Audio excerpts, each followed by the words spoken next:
எல்லாருக்கும் வணக்கங்க. இப்போ நான் வந்து மசாலா தோசை தாங்க ஊற்ற போகிறேன். இப்போ மசாலா தோசை, கும்பகோணம் கடப்பா, தேங்காய் சட்னி. இந்த பாருங்க, இந்த கரண்டி வந்து ஹோட்டல்லலாம் இந்த கிண்ணத்தை வச்சு ஊற்றி இப்படி தேய்ச்சி விடுவாங்க பாருங்க. அதே மாதிரி இந்த கிண்ணம், இந்த பாருங்க கரண்டி எப்படி கொடுத்துருக்காங்க. இந்த தோசைக்காகவே நான் அந்த கரண்டி வாங்கினது. எப்படி இருக்குன்னு கமெண்ட்ஸில் சொல்லுங்கள்.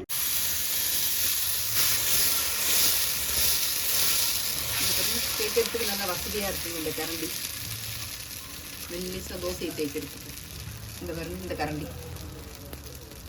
இதில் வந்து மசாலா செஞ்சு வச்சுருக்கேங்க. இதில் பட்டாணி, கேரட்டு, பீன்ஸு, உருளைக்கிழங்கு போட்டு இது செஞ்சு வச்சுருக்கேன். இதை தான் இப்போ தோசையை வைக்க போகிறேன்.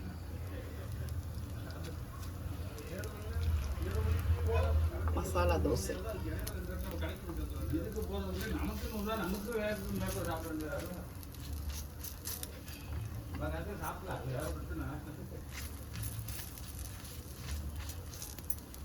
இந்த தோசையை சாப்பிடும்போது அந்த பட்டாணி, இந்த கேரட்லாம் வாயில் நறுக்கு நறுக்குன்னு இருப்பது நல்லாயிருக்கும். அது டேஸ்ட்டாக இருக்கும். கொஞ்சமாக எண்ணெய் ஊற்றிக்கலாம், ரொம்ப வேண்டாம், டேஸ்ட்டாக ஊற்றிக்கலாம். உங்களுக்கு வேணாங்க. இப்போ அதை மூடி வச்சுக்கிறேன். தோசைக்கு வந்து இந்த பாருங்க கடப்பா வச்சுருக்கேன் பாருங்க. உருளைக்கிழங்கு போட்டு கடப்பா. இது வந்து தேங்காய் சட்னி.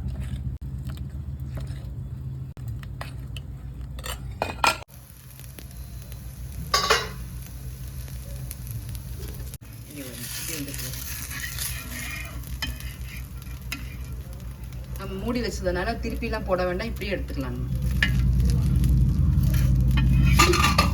ஒரு தோசை ரெடி. மசாலா தோசை ரெடி.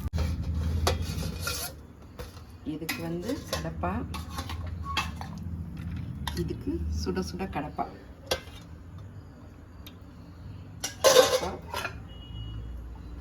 இது தேங்காய் சட்னி. தேங்காய் சட்னி எங்கள் வீட்டில் இன்னைக்கு சாப்பாடுங்க. எடுத்துங்க இந்த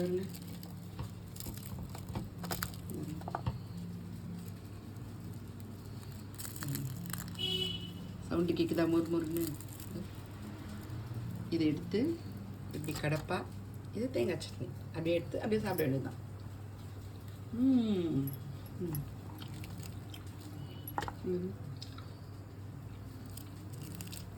நீங்களும் செஞ்சு சாப்பிட்டு பார்த்து கமெண்ட்ஸில் சொல்லுங்கள்.